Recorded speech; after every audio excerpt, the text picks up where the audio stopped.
नमस्कार, स्पॉटलाइट में आपका स्वागत है। मैं हूं आपके साथ अभिनय सिंह चौहान।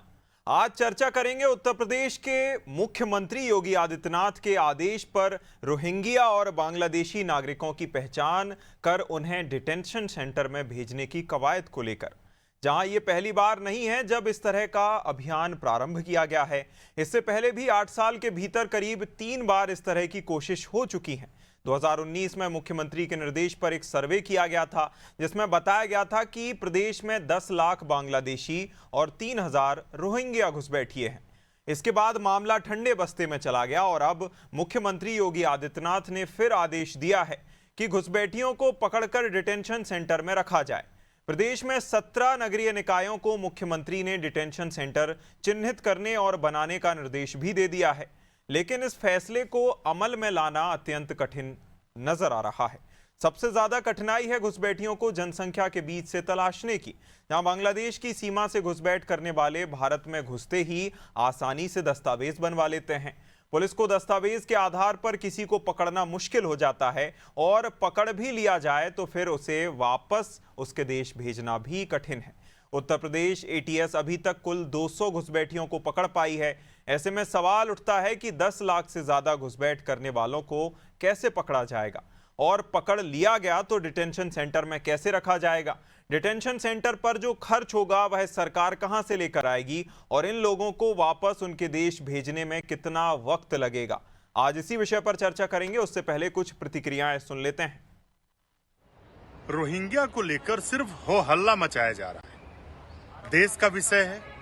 दूसरे देश के जो भी घुसपैठिए देश में घुसे हैं, उनको निकालने के लिए केंद्र सरकार की तरफ से नोटिफिकेशन आना चाहिए। कांग्रेस सरकार में तो लाखों रोहिंग्याओं को, घुसपैठियों को देश से बाहर निकाला गया। मुख्यमंत्री जी बड़े बड़े भाषण देते हैं, डिटेंशन सेंटर बनाएंगे। वो क्यों नहीं बताते हैं कि कितने रोहिंग्या भारतीय जनता पार्टी और मोदी सरकार ने इस देश से पिछले 10 साल में बाहर निकाले। सच्चाई ये है कि उत्तर प्रदेश में बेरोजगारी, महंगाई, दलितों, महिलाओं पर अत्याचार चरम पर है। युवा नौकरी के लिए परेशान है, सरकार इन्वेस्टमेंट करा नहीं पा रही। इसीलिए सिर्फ और सिर्फ धार्मिक ध्रुवीकरण को तूल देने के लिए इस मुद्दे को लाया जा रहा है। भाजपा की नीयत साफ नहीं है, सिर्फ झूठ बोल रहा है। रोहिंग्या और बांग्लादेशी का जहाँ तक सवाल है, ये केंद्र सरकार और राज्य सरकार की नाकामी है कि अगर ये घुसपैठिए आए तो कहाँ से आए, और फिर जब उनको सुरक्षा कौन दे रहा है। शासन प्रशासन ही तो उनको प्रश्रय दे रहा है। कोई समाज का व्यक्ति, समाज का नागरिक तो प्रश्रय दे नहीं रहा है। तो इस तरह की चीज़ें सरकार सिर्फ इसलिए करती है कि बुनियादी मुद्दों से उसे भटका सकें, यानी युवा रोजगार न मांगें, किसान अपनी समस्याओं को लेके इनसे सवाल न करें। जो महिला उत्पीड़न हो रहा है, जो दलित उत्पीड़न हो रहा है, जो अल्पसंख्यक उत्पीड़न हो रहा है, जो बुलडोजर एक्शन हो रहा है, इन तमाम चीज़ों पे सवाल ना हो, इसलिए रोहिंग्या और बांग्लादेश का मुद्दा उठा के भटकाने की कोशिश है।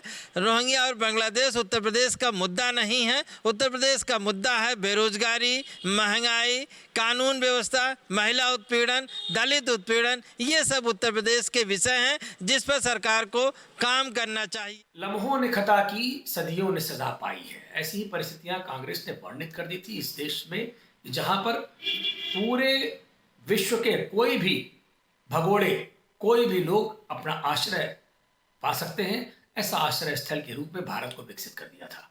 अब प्रधानमंत्री नरेंद्र मोदी जी ने उन घुसपैठियों पे भी एक कार्रवाई करने की इच्छा जताई है और उस पर कार्रवाई करने का एक कठोर प्रहार किया है कि उनको बाहर किया जा रहा है। इस देश में आवश्यकता है कि जो एसआईआर के जरिए भी हम लोग ये काम कर रहे हैं कि जो 5-5 जगह से वोटर हैं, 4-4 जगह से वोटर हैं, उनको एक जगह से वोटर रखा जा रहा है। जो इस दुनिया में नहीं है और दिवंगत हो चुके हैं, उनको भी वहां से वंचित करके वोटर में उन्हीं को स्थान दिया जा रहा है जो अभी एक जगह पर यहाँ विद्यमान है। तो ऐसे वोटर की एसआईआर में ये कार्य चल रहा है। उसी में जो रोहिंग्याज हैं, जो घुसपैठिए हैं, जिनका कोई स्थान नहीं है, जो बाहर से आकर के यहाँ जबरिया घुस गए हैं और हमारे भारतवासियों के जो नागरिक हैं, उन नागरिकों के हक पे डाका डाल रहे हैं, उनके बच्चों के मुंह से निवाला छीन रहे हैं, उनके बच्चों के शिक्षा के अधिकार को छीन रहे हैं। ऐसे लोगों को हम चिन्हित करने का काम कर रहे हैं। एसआईआर के जरिए उनको नागरिकता नहीं प्रदान की जाएगी। और इस विषय पर हमारे साथ चर्चा करने के लिए खास मेहमान जुड़ गए हैं। राकेश अहीर जी सपा प्रवक्ता हैं, उज्जवल पाठक जी कांग्रेस प्रवक्ता है हमारे साथ। दोनों ही मेहमानों का बहुत बहुत स्वागत है अनादि टीवी पर। कुछ ही देर में हमें विनीत शुक्ला जी भी भाजपा से ज्वाइन करेंगे। सबसे पहले राकेश जी आपसे सवाल कि सुप्रीम कोर्ट ने भी अभी कल ही रोहिंग्या को लेकर बयान दिया था और सीजेआई की बेंच ने ही ये कहा था कि बोझ है, रोहिंग्या हो, बांग्लादेशी हो या कोई भी घुसपैठिया हो, सीधे तौर पर वह देश के लिए बोझ है। इसके बाद भी अगर सरकार इसके लिए कदम उठा रही है तो क्या परेशानी? राकेश जी। मैं कह रहा है सरकार जो कदम उठा रही है उससे कोई परेशानी किसी विपक्ष को नहीं है जी। न कोई विपक्ष रोहिंग्या और बांग्लादेशी या अन्य देश के समर्थन में नहीं खड़ा है। आप जानते होंगे कि जब पुलवामा हुआ, पहलगाम हुआ, जब भी देश की बात आई तो सारे विपक्ष और समाजवादी पार्टी हमेशा भारत सरकार के साथ रहा। मगर सवाल बस इस बात का है कि जब चुनाव होता है तब भारतीय जनता पार्टी को रोहिंग्या और बांग्लादेशी क्यों याद आते हैं? जब चुनाव खत्म हो जाता है फिर वो याददाश्त जो है उनकी खत्म हो जाती है रोहिंग्या से। तो सवाल ये है कि ये दिमाग में डाइवर्ट करने की चीज है। अभी इस देश में और उत्तर प्रदेश में सबसे बड़ा घटना कप सिरप का है। उससे दिमाग भटकाने के लिए उत्तर प्रदेश की सरकार ने रोहिंग्या और बांग्लादेशी का मुद्दा छेड़ दिया कि जिससे वो जो दोषी है उनको बचाया जा सके, वो मीडिया में न चल पाए। ऐसे तमाम, मैं तो कह रहा हूं कि अगर आप रोहिंग्या और बांग्लादेशी या कोई भी अन्य देश की बात कर रहे हैं तो बिहार में एफआईआर हुआ, उसे सार्वजनिक करिए कि कितने लोग हैं, और अगर इतने लोग हैं तो उनको फिर आपने अभी तक कार्रवाई क्या किया? क्योंकि अब तो डाटा आपके पास आ गया एसआईआर के थ्रू कि बिहार में इतने लोग भारत के नागरिक नहीं हैं, तो आपने उस पे क्या कदम उठाया ये अभी तक क्यों स्पष्ट आपने देश को नहीं बताया? बिल्कुल। और 6 साल से तो अमित शाह गृह मंत्री रहे, तो अगर उसके बावजूद भी अगर 11 सालों में अगर दूसरे देश के लोग आके भारत में बस रहे हैं तो इससे स्पष्ट हो रहा है कि ये नाकामियां पूरी भारतीय जनता पार्टी का है। बिल्कुल बिल्कुल। और ये अपनी नाकामियां छुपा रहे हैं। बिल्कुल बिल्कुल। चलिए आपने जो सवाल किए हैं एक एक सवाल का हम एक एक करके जवाब लेते हैं। विनीत जी हमारे साथ जुड़ गए हैं। विनीत जी बहुत स्वागत है अनादि टीवी पर। सबसे पहला सवाल और जरूरी सवाल, आप बात हमेशा घुसपैठियों की करते हैं। इससे पहले हमने देखा था बंगाल चुनाव में घुसपैठियों का मुद्दा इतना उठाया गया कि जिसकी हद नहीं थी, घुसपैठिए घुसपैठिए घुसपैठिए, लेकिन जैसे ही चुनाव खत्म हुआ उसके बाद कुछ घुसपैठिया नहीं। आपने बिहार चुनाव जैसे ही आया घुसपैठिए का मुद्दा उठा, उसके बाद अब घुसपैठिए को लेकर कोई चर्चा नहीं हो रही है। उत्तर प्रदेश के भी आंकड़े बताते हैं कि 10 लाख का सर्वे कराया गया था, 10 लाख घुसपैठिए लगभग निकलकर सामने आए थे। उसको लेकर अब तक आप नहीं कर पाए, तब भी आप सरकार में थे, यही मुख्यमंत्री थे, यही सरकार थी, क्यों नहीं कर पाए? विनीत जी। देखिए आदित्य जी, चुनाव आते जाते रहते हैं। क्या चुनाव की वजह से देश के अंदर घुसपैठियों का राज करा दिया जाए? ये जैसे विपक्ष के लोग बार बार सवाल खड़े करते हैं, क्या हमारे संसाधनों पर, या विपक्ष के लोग हमारे सब देश के ही वासी हैं, चाहे वो सपा के हों, चाहे कांग्रेस के हों या किसी भी दल के हों, क्या उन सबके संसाधनों पर बाहर के लोगों का अधिकार होना चाहिए? ये लोग बताएं। और घुसपैठियों का मामला लगातार चला आ रहा है, चाहे वो बांग्लादेश के अंदर, बंगाल के अंदर हो या बिहार के अंदर हो, देश के कई राज्यों में अन्य जगह पर भी इस तरीके के संदिग्ध लोग पाए जा रहे हैं और तमाम ऐसी घटनाएं होती हैं, तो उन सब पे कार्रवाई होती है। और अभी उत्तर प्रदेश सरकार ने निश्चित ही ये कहा गया है कि डिटेंशन सेंटर जो बनाए जा रहे हैं उन सब में जहां जहां भी जो 17 हमारे जो नगर निगम है, इन सब में उन लोगों को चिन्हित करके उनको डिटेंशन सेंटर में डाला जाए और घुसपैठियों को हटाने सीधे तौर पर छाती में दर्द क्यों विनीत जी, होता सीधे तौर पर अगर आप उनको डिटेंशन सेंटर में ही डाल देंगे तो क्या वो बोझ नहीं बन जाएंगे? अगर मान लीजिए छोटा मोटा पैसा कमाकर वो देश की इकोनॉमी में छोटा मोटा, मान लीजिए वो बोझ हैं, सीधे तौर पर वह देश के लिए बोझ हैं, लेकिन अगर वो इकोनॉमी में थोड़ा बहुत कंट्रीब्यूट कर रहे होंगे और आप उन्हें डिटेंशन सेंटर में डाल देंगे, कहां से उसके लिए पैसा आएगा, कहां से उनको पाला जाएगा? ये आपका सवाल ही गलत है। कोई डिटेंशन सेंटर में डाल करके उनकी कोई सेवा या आवभगत नहीं करनी है। उनको उनके देश रवाना करना है टाइम के साथ साथ कि अर्जेंट, जैसे मान ले आज कोई चिन्हित होता है तो उसको उसमें रखा गया, उसके बाद ऐसा नहीं कि उनकी सेवा पानी करने के लिए उनके लिए आश्रम बना दिया गया कि आइए बैठिए आप खाइए पीजिए मजे से। ये इसलिए नहीं है, उनको डिटेंशन सेंटर से फिर उसको अपने देश में जाना होगा, अपना जाना होगा। ठीक है, ठीक है, ठीक है, ठीक है विनीत जी। विनीत जी आपके पास मैं अभी आंकड़ों के साथ वापस आऊंगा। विनीत जी आपके पास मैं अभी आंकड़ों के साथ वापस आऊंगा, उससे पहले हमारे साथ उज्जवल जी भी हैं। उज्जवल जी आपका रुख करूंगा। सबसे ज्यादा जब भी घुसपैठियों की बात होती है, कांग्रेस के शासनकाल, यूपीए के शासनकाल को याद कर करके पानी पी पी कर कोसा जाता है या बोला जाता है कि कांग्रेस ने घुसपैठिए बसा दिए, कांग्रेस ने घुसपैठिए बसा दिए। आप आंकड़े बता दीजिए, उसके बाद हम विनीत जी से सवाल भी कर लेंगे। जहां तक मेरे पास जो आंकड़े हैं वे बताते हैं कि 2004 से लेकर 2014 तक लगभग 80 से 88 हजार घुसपैठियों को डिपोर्ट किया गया था। क्या ये आंकड़े सही हैं? आपके पास अगर कुछ आंकड़े हैं उज्जवल जी, जवाब। बिल्कुल, देखिए अभिनव जी, यहाँ पर समस्या यही है जी, भारतीय जनता पार्टी स्वयं गुमराह, यहाँ पर समस्या यही है कि भारतीय जनता पार्टी स्वयं गुमराह है कि देश को गुमराह समझ रही है। देखिए जैसा कि आपने बताया कि 2014 से पहले 2004 और 14 के बीच में करीब 90,000 घुसपैठियों को जो बांग्लादेश, म्यांमार या अन्य देशों से भारत में आए थे उनको बाहर भेजा गया। 2014 से आप 2025 तक के आंकड़े उठाकर देख लीजिए, 5,000 घुसपैठियों को भी इस देश से बाहर नहीं भेजा गया। और 2017 में तो आप कहीं ना कहीं अतिशयोक्ति होगी बताने में कि भाई केवल 51 घुसपैठियों को इन्होंने देश से बाहर भेजा था। तो आज स्थिति ये बनी हुई है और आप घुसपैठियों के नाम पर वोट मांगते हैं, घुसपैठिया होने का दावा करते हैं। आप मुझे बताइए, देश की internal and external security home affair देखता है। आप 10 साल से सत्ता में हैं, आपका मिनिस्ट्री ऑफ होम अफेयर्स क्या कर रहा है, आपकी इंटेलिजेंस क्या कर रहे हैं, आपकी आईबी क्या कर रही है। इसके बाद फिर आप घुसपैठी होने का दावा कर रहे हैं, तो आप बता दीजिए घुसपैठी देश में आए कैसे। विनीत जी एक एक कर जवाब देना शुरू कीजिए। कितनों को पहचाना, कितनों को पहचाना, कितनों को आपने डिपोर्टेशन को लेकर, कितने मामले अदालत में पेंडिंग हैं और कितनों को आपने वहां की टिकट काटी है?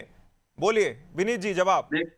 देखिए आदित्य जी अभी जैसे कांग्रेस के मेरा नाम मैं यहाँ करेक्ट कर देता हूँ, अभिनय नाम है मेरा जी, आगे बोलिए। अच्छा अभिनय जी, सॉरी सर, अभिनय जी मैं कह रहा हूं कि अभी जैसे कांग्रेस के प्रवक्ता कह रहे थे कि कंफ्यूजन वाली बात, तो जिसके पार्टी के मुखिया ही कंफ्यूज रहते हो, आप बताइए कोई घुसपैठियों के नाम पर वोट मांगेगा?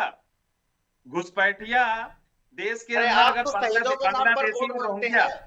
बांग्लादेशी रोहिंग्या अगर वो पकड़े जा रहे हैं तो इनके छाती में दर्द क्यों हो रहा है? मैं ये कह रहा हूं कांग्रेस के साथी, आपके छाती में दर्द क्यों हो रहा है बाहरी लोगों के लिए?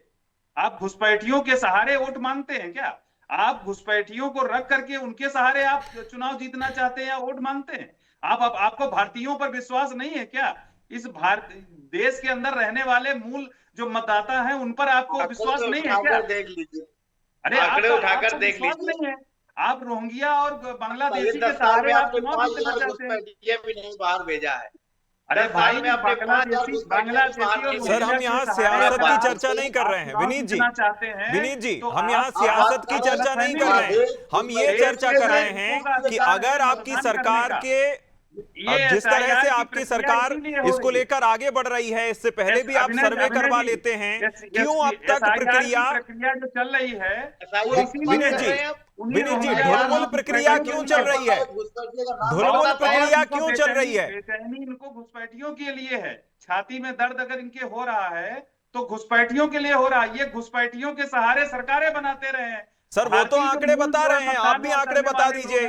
आपके उन पर इनको विश्वास वो तो आंकड़े बता रहे हैं ना, 88,000 90,000 आंकड़े मेरे पास भी हैं, वो तो आंकड़े बता रहे हैं। आप कुछ आंकड़े बता दीजिए। एक दशक होने जा रहा है सर, विनीत जी एक दशक होने जा रहा है।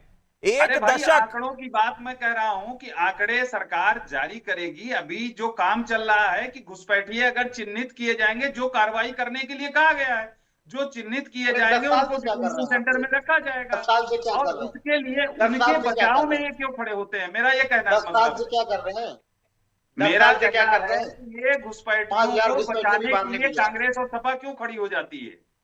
नहीं नहीं, आप आपको बताइए, भारत की 5000 आपने जो मूल प्रवक्ता ने निवासी हैं 5000 नहीं उन भिजवाया? पर विश्वास नहीं है क्या? 5000 घुसपैठियों को देश के बाहर नहीं भिजवाया आपने। यूपीए कार्यकाल से आधा छोड़िए, 1/10 घुसपैठिए भी नहीं आप भिजवा पाएगा। हम कायदे की बात करें, बात करते हैं 2017 में केवल आपने 51 घुसपैठिए भिजवाए थे। आज ठीक देश है, की जनता को आप गुमराह कर रहे हैं। आपकी जानकारी में जितने भी हैं आप सूची दीजिए ना। कांग्रेस कम से कम यही एक देश अरे हित में भैया, काम करे। अरे कांग्रेस शुक्ला जी, आप यही बहुत देश हित में कंफ्यूजन काम में करे। आपकी देखिए जानकारी में विनीत जी, काफी- बात ऐसी है, कांग्रेस बात में- ऐसी है, कांग्रेस कि यही- छांटने का, कांग्रेस ने देखिए ही छांटने घुसपैठियों को निकालने का बचाया अगर था। उनकी जिम्मेदारी होती तो आज वो सत्ता में बैठे होते, सत्ता में आसीन वही होते। अगर छांटने निकालने की जिम्मेदारी जनता ने उनको सौंपी होती तो कम से कम ये बात आपके पक्ष में है।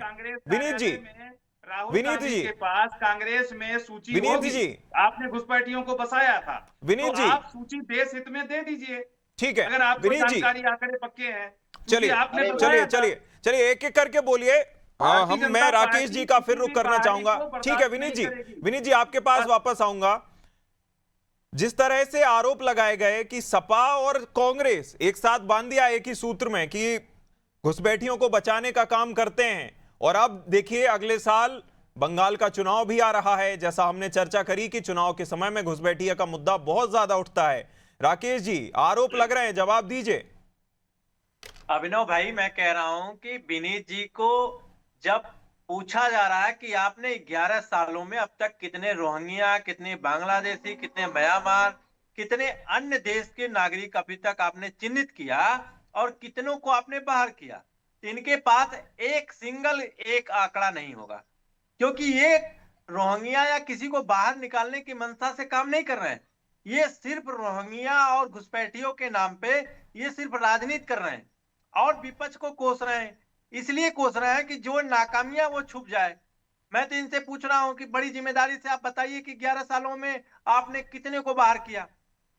पूरा विपक्ष आपके साथ है, कौन आपको मना कर रहा है कि आप मत निकालिए? कोई एक स्टेटमेंट आप बता दीजिए कि कोई विपक्ष का एक नेता आपको कह रहा है कि आप न निकालिए। बिल्कुल, मगर इनका जो है अभिनव भाई, ये सिर्फ और सिर्फ राजनीति करने की बात। जवाब दीजिए विनीत जी, विनीत जी जवाब दीजिए। मैं कह रहा हूं, सुनिए, जवाब नहीं दे पाएंगे वो, उनके पास बोलिए, जवाब बोलिए। नहीं है। जवाब दे रहा हूं इनका। अभी जैसे अखिलेश यादव ने कहा कि एसआईआर का फॉर्म, एसआईआर की डेट बढ़ा दी जाए, और इसी तरीके से कोविड में उन्होंने कहा वैक्सीन ना लगवाइए कोई, अपना वैक्सीन सबसे पहले लगवा लेते हैं। सर, बहुत अच्छा विनीत जी, विनीत जी, विनीत जी, एसआईआर पर, विनीत जी एसआईआर पर जिस दिन हम बैठेंगे उस दिन हम एसआईआर पर चर्चा करेंगे। ठीक है विनीत जी, विनीत जी जिस दिन हम एसआईआर पर बैठेंगे एसआईआर पर चर्चा करेंगे। अभी आप घुसपैठियों पर जवाब दे दीजिए, दे दीजिए। देश में आम आदमी को गुमराह करना, कैसे उनको सड़क पे उतारा जाए, कैसे उनको दंगे में झोंका जाए, ये अखिलेश यादव जी को अच्छे से आता है। लेकिन उत्तर प्रदेश के अंदर ना तो आप दंगा भड़का सकते हैं। ठीक है ठीक है राकेश जी, ठीक है राकेश जी, विनीत जी एक एक करके बोलिए, एक एक करके बोलिए। राकेश जी, विनीत जी, विनीत जी रुकिए रुकिए रुकिए रुकिए, एक एक करके बोलिए। उज्जवल जी बहुत देर से कुछ बोलना चाहते हैं, एक पॉइंट उठाना चाहते हैं, बोलिए उज्जवल जी। भाई सीधी सीधी बात है, यहाँ भाजपा प्रवक्ता हमको ये बता दें कि भाई गृह मंत्रालय आपके पास है, 10 साल से आप उस सत्ता में हैं, ठीक है, और आप देश को ये नहीं बता पा रहे हैं कि देश में कितने घुसपैठिया हैं और हमने 10 सालों में कितने को बाहर भेजा है। बिहार में आपने एसआईआर कराया, घुसपैठियों के नाम पर आप एसआईआर करा रहे हैं। एक घुसपैठिए का नाम नहीं बता पाए, जो 65 लाख नाम काटे गए उसमें आप नहीं बता रहे कितने घुसपैठिया हैं। सुप्रीम कोर्ट में केस पेंडिंग रहा, सुप्रीम कोर्ट में आप हलफनामा दे दीजिए, हम कह रहे हैं 65 लाख में एक घुसपैठिए का नाम बता दीजिए। भाई आप तो क्या कर रहे हैं कि जो कांग्रेस पार्टी का, समाजवादी पार्टी का हिंदू वोटर है उसको नेपाली बता रहे हैं, मुस्लिम वोटर है उसको बांग्लादेशी पाकिस्तानी बता रहे हैं। यही ठीक है? समस्या है, तो यही समस्या है उज्जवल जी। उज्जवल जी आपके आपके मुखिया की यही समस्या है। ठीक है आप उज्जवल जी जवाब सुन लीजिए। उज्जवल जी जवाब सुन लीजिए। कहा जा रहा है, आप समझते हैं, कांग्रेस के मुखिया राहुल गांधी समझते हैं और आप लोग भी समझते हैं उज्जवल जी, यही समस्या है मूल। और इसीलिए बिहार के अंदर नहीं, पूरे देश के अंदर कांग्रेस का सफाया हो गया। 125 साल पुरानी कांग्रेस, उसकी क्या दुर्दशा है, यही कारण है। आप मूल बात से हटते हैं, आपके नेता जाके वहां मछली पकड़ते हैं, मूल मुद्दों पे रहते नहीं हैं। आप क्या चुनाव लड़ेंगे? आपका नेता जब जैसे चुनाव का होता है वो अरे चुनाव हो गया विनीत जी, चुनाव हो गया, चुनाव आपने जीत लिया और बड़े ही अच्छे मार्जिन से जीत लिया, बड़े ही अच्छे मार्जिन से जीत लिया, ये हमने देखा है। और हमने भी दिखाया था कि कितने अच्छे मार्जिन से आप जीते थे। हम अभी घुसपैठियों पर बात कर रहे हैं विनीत जी। चोरी कहते हैं। क्या आगे चलिए विनीत जी मान लिया आपके पास कोई आंकड़े नहीं है, अभी आप मान लीजिए आप आंकड़े लेके नहीं बैठे हैं, आगे एक्शन प्लान क्या है विनीत जी? आगे एक्शन प्लान क्या है, इस पर चर्चा कर लेते हैं। चलिए विनीत जी। अभिनय जी, मैंने कहा कि माननीय मुख्यमंत्री जी ने स्पष्ट निर्देश दिए हैं कि 17 महानगरों में जहां जहां पर भी घुसपैठिए हैं उनको चिन्हित करके उनको डिटेंशन 10 लाख वाला रिकॉर्ड अभी भी है, 10 लाख वाला रिकॉर्ड अभी भी है जो सर्वे कराया गया था। 10 लाख घुसपैठिए या 10 लाख जो है अवैध प्रवासी सामने आए थे, उनके उसी बेसिस पे करेंगे, क्योंकि जैसे आंकड़े बताते हैं एटीएस ने सिर्फ अभी तक 200 लोगों की पहचान कर पाई। एटीएस देखिए, जांच करने दीजिए, जांच के बाद सब स्पष्ट हो जाएगा। जो भी बाहरी है, मैंने कहा कि इस देश का निवासी का कोई भी हक, कोई संसाधन उनका बाहरी नहीं खा पाएगा। ये सरकार की जिम्मेदारी है और वो सरकार कर रही है। अगर कांग्रेस के पास, सपा के पास कोई ऐसा आंकड़ा है जो इन लोगों ने बसाया हो, ऐसे लोगों को अगर इनके पास सूची है तो ये जा करके सूची दे, प्रशासन में जा करके सूची दे दें। देखिए जिस तरह से, ठीक है, नाकामियों को छुपाने हमारे के लिए पास कोई जलेबी बड़ी ही हास्यास्पद बात है विनीत जी कि जो सपा और कांग्रेस, सुनिए उज्जवल जी मेरी बात सुनिए, छोटी सी बात है, बड़ी हास्यास्पद है कि जिस सपा और कांग्रेस पर भाजपा ही आरोप लगाती है कि ये सपा और कांग्रेस एसआईआर को डी फैक्टो एनआरसी बता रही है, उसी सपा और कांग्रेस से आप लिस्ट की मांग कर रहे हैं। बड़ी ही बात है। चलिए, अखिलेश यादव जी कहते हैं कि एसआईआर से आरक्षण खत्म हो जाएगा। आप बताइए ये कहां से जायज है? कहां से एसआईआर से क्या आरक्षण खत्म हो जाएगा? तो भ्रम जागरूक कौन करेगा? जागरूक कौन करेगा? चलिए एसआईआर पर जब हम चर्चा करेंगे विनीत जी, इन सवालों का जवाब बिल्कुल मांगेंगे।